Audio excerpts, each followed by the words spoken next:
Now, I think you clicked on this video because you are feeling so burnt out. You are feeling so emotionally exhausted.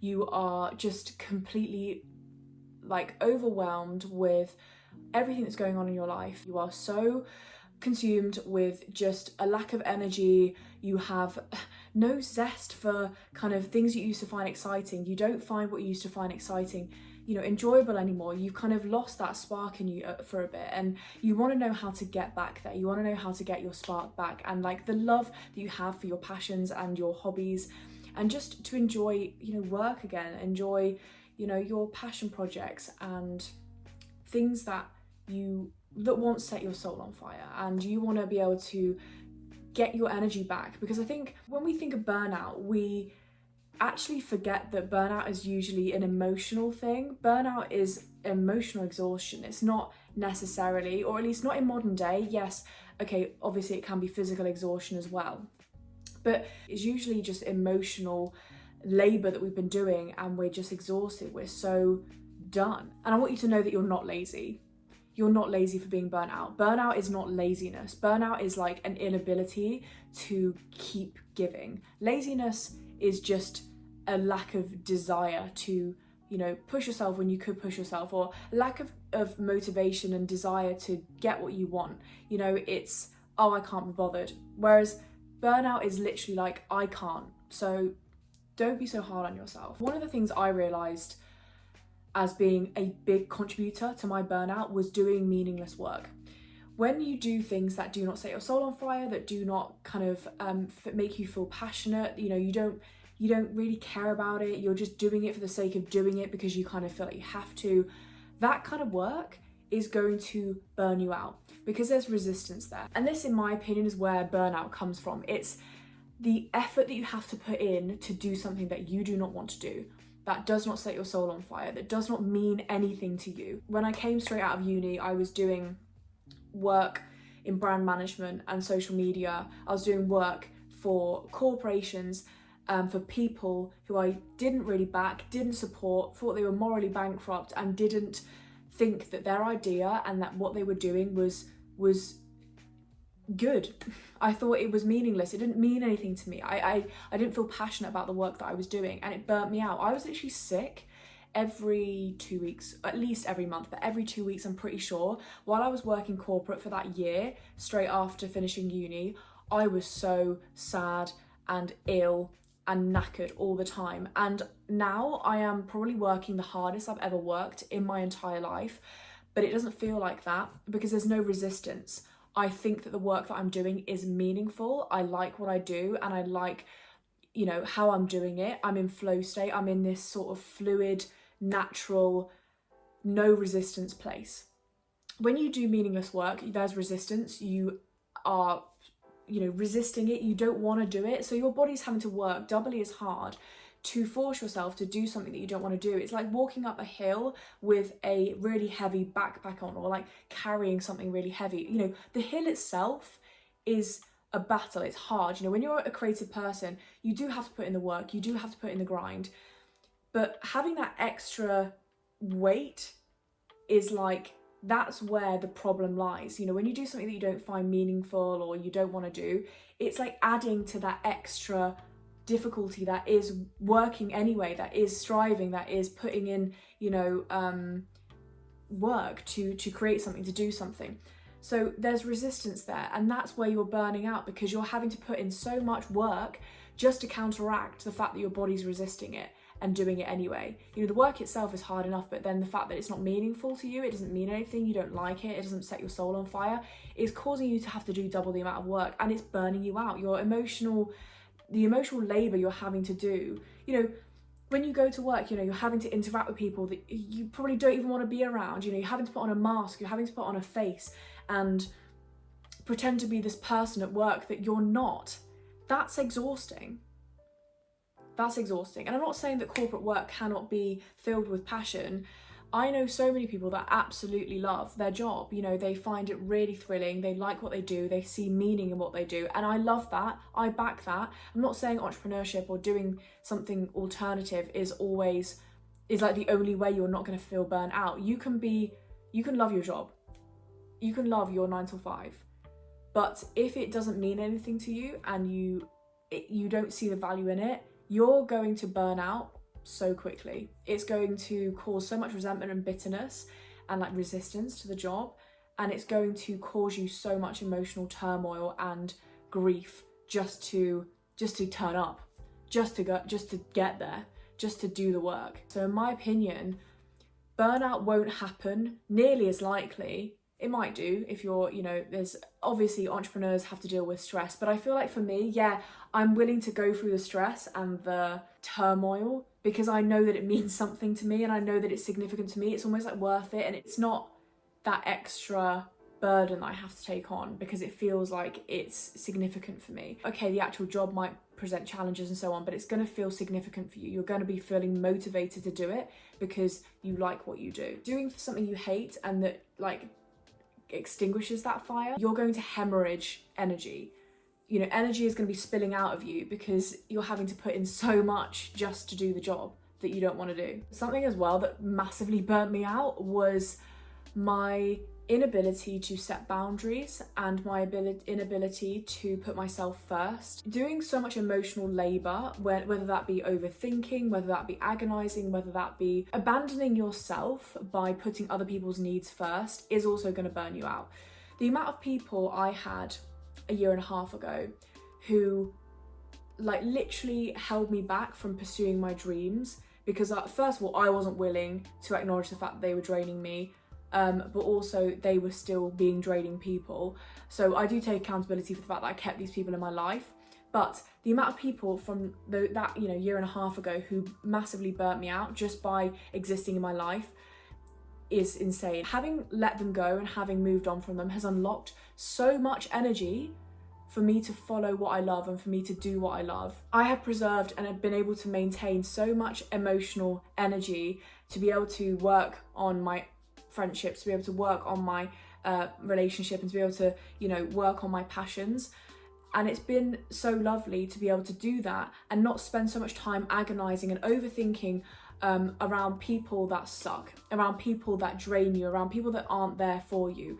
When we keep people in our life that are not aligned with us and do not make us feel good, that are draining and that actually don't have our best interests at heart, you are going to get burnt out. It is going to burn you out having to, again, put on this mask and put on this front of being good with people that you don't feel aligned with, that you don't feel like you gel with. Think about your friends in your life, or even your partner or your family. Think about the people who every time you see them, it literally just makes you feel so high vibrational. It makes, there's so much energy in the conversation, you feel good, you get excited to see them.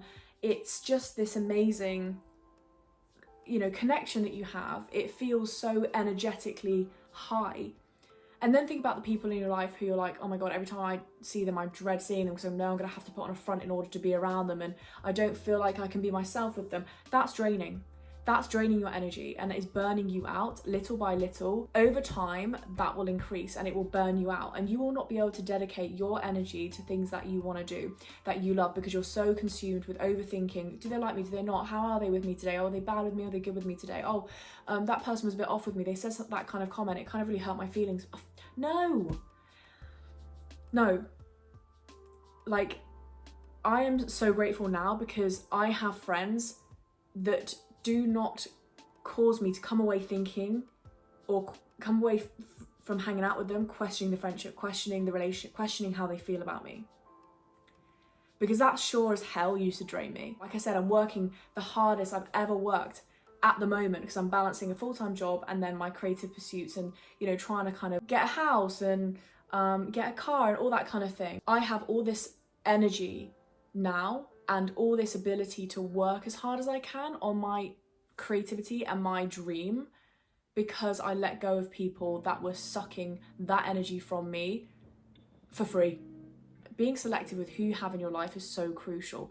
The people in your life can either make or break your success and whatever you see success as. I mean, it can be different for everybody. Your mental health is great. That's success. They can stand in the way of that if those people require you to abandon yourself, require you to have no boundaries, require your silence, or require you to be constantly worried about them rather than yourself. Putting yourself first, albeit kind of a bit scary because people might call you selfish. People who have kind of routinely expected you to put them first will get annoyed with you.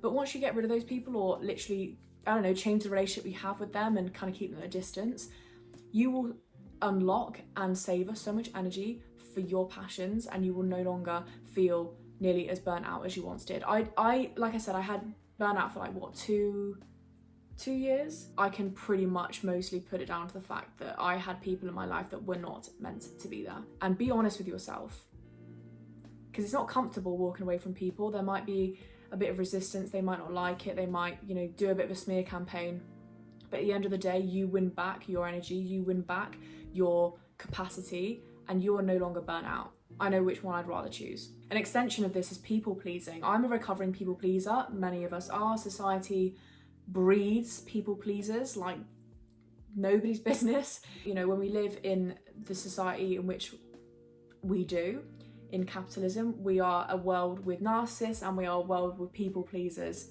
And the combination is dangerous. And if you grow up with a narcissist or you encounter lots of narcissism, you do end up or can develop people pleaser tendencies. You know, we create these survival mechanisms to survive from narcissisticness to varying different degrees, and people pleasing is one of those things. People pleasing will burn you out so much, especially as an adult when you no longer need it to survive. When we are an adult, it's so important to heal from being a people pleaser because it burns us out so much. Having to put everybody else before us is exhausting. You know, society even demonizes people who do put themselves first.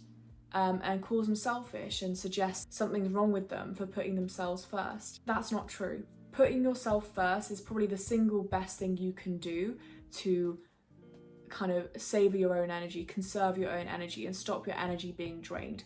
When you put other people first and abandon yourself, it builds up so much resentment and bitterness and ugliness inside you, and that is an array of very destructive emotions to have boiling up inside you. When you're a people pleaser as well, you have this resentment obviously by putting other people first, but you can't tell anybody about it because then you're worried about what people will think. You're thinking, oh, they'll think I'm a bad person and then they'll reject me. So you're so scared of being rejected by being honest with people that we end up kind of like rejecting ourselves in the process and abandoning ourselves.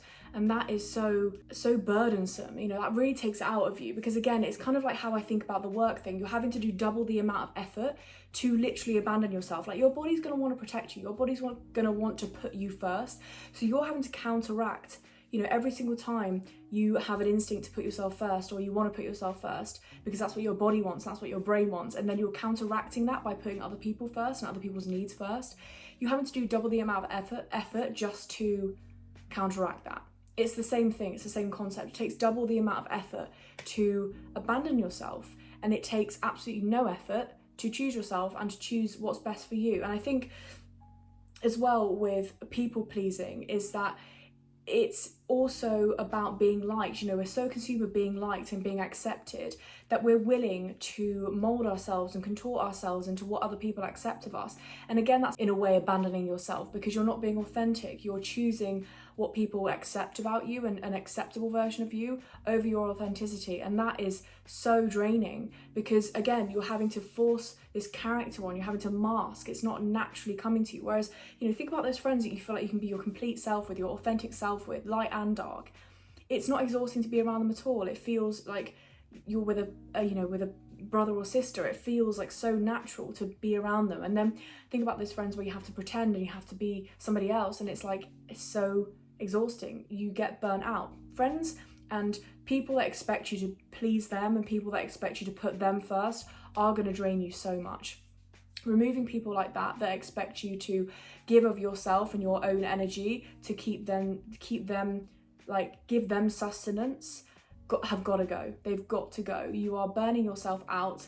Keeping people like that who require you to abandon yourself, require you to put yourself behind everybody else to be around them. No, they've got to go. They're not good for you. You need to be around people that create this like great energy within you. They deserve to be in your life, not the people that drain you of energy and not the people that kind of expect you to be appeasing to them. You know, caring so much about what other people think and being liked is so futile, it never works anyway. And then you're always left feeling this like horrible resentment for the fact that they don't like you when you're putting in all this work so they like you and they still don't like you.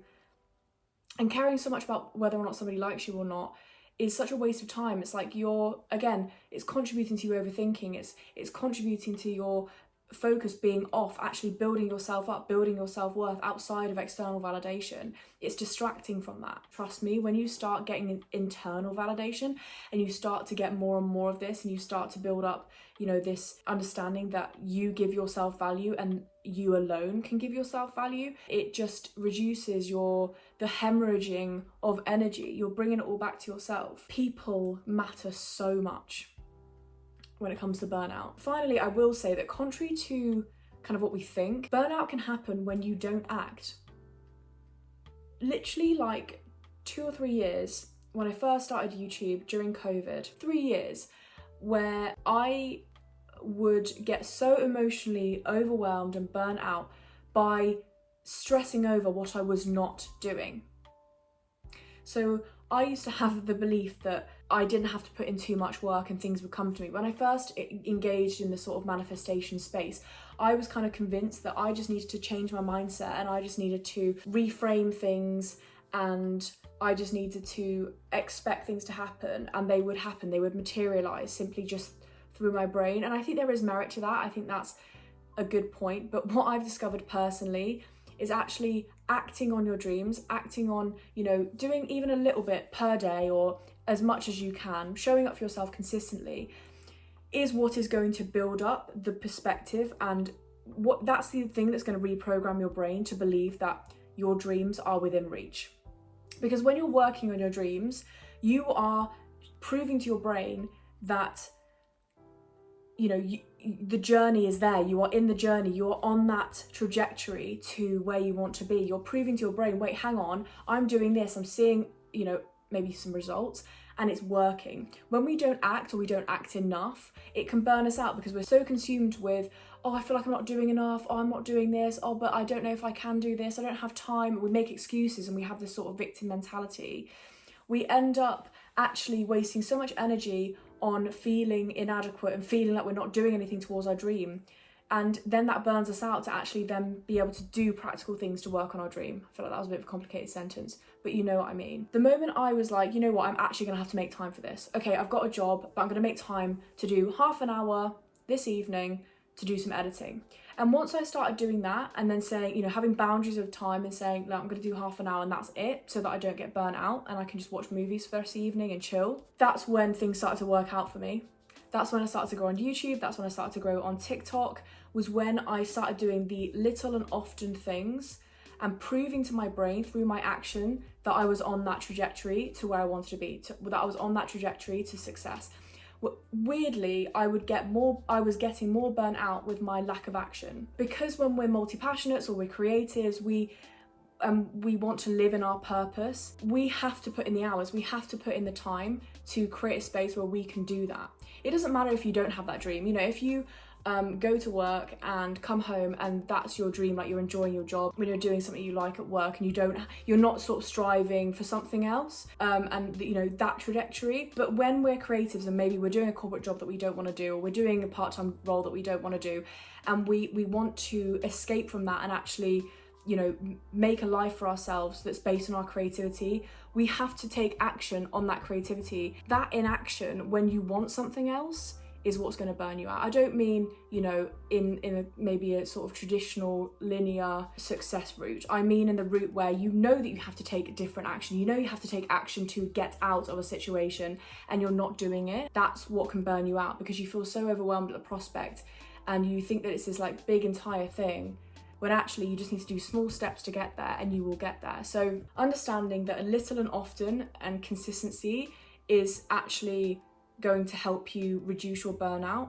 is really helpful. Because you think, wouldn't you, oh, if you're doing like extra hours after work or you're doing extra little things after work after you've done a full day's work, that's going to burn you out. Well, yes, but only if you don't have boundaries with it. If you have boundaries with it and you say, like I said, half an hour after work or 5 minutes I'm going to spend on my lunch break doing this email, those little things will build up and you will feel this sense of like relief because you're like, yeah, okay, I'm not there yet, but at least I'm working towards it.